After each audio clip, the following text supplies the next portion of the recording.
Now, we're calling these temperatures and these wind chills dangerous for a reason. One of the risks out there, of course, is frostbite. So, we want to talk now with Dr. Eric Hill, an emergency medicine physician and the EMS medical director out at the Medical Center of Aurora.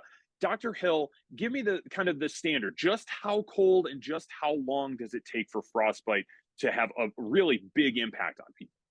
Well, frostbite can be set in really any kind of freezing temperature, and it's just a matter of how cold and how long the tissue is.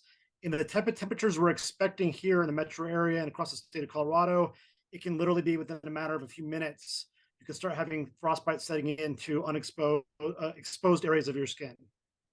So when people say, okay, well, I got to go to work or I have to be outside just for a little bit of time, what are we talking? Is there a minimum of layers or covering everything? What's the advice?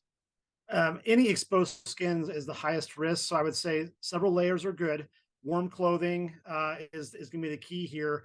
This is not a time to just kind of be lingering and doing a little bit of perusing out on an outside mall. This is really kind of indoor temperature type stuff. These are Arctic temperatures.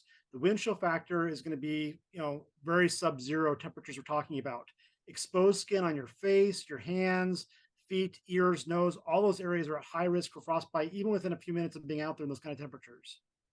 Now, there might be some school closures, obviously, so kids aren't, standing out there at the bus stop when it's in negative, temperatures, not even taking into account those real feels. If people are saying, let me get my last minute Christmas shopping or just run those errands, what is your piece of advice? This is not the time to mess around with this stuff. I'd say that, certainly if you absolutely have to be outdoors, the absolute key is that you make it as short as possible and you dress appropriately for the weather conditions.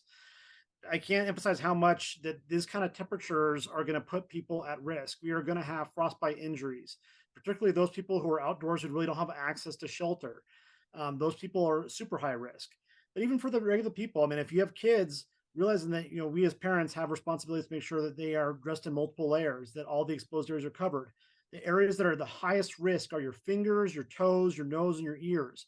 Those areas have the worst blood flow circulation to them, and they're the most exposed and the most susceptible to frostbite injury. Dr. Eric Hill,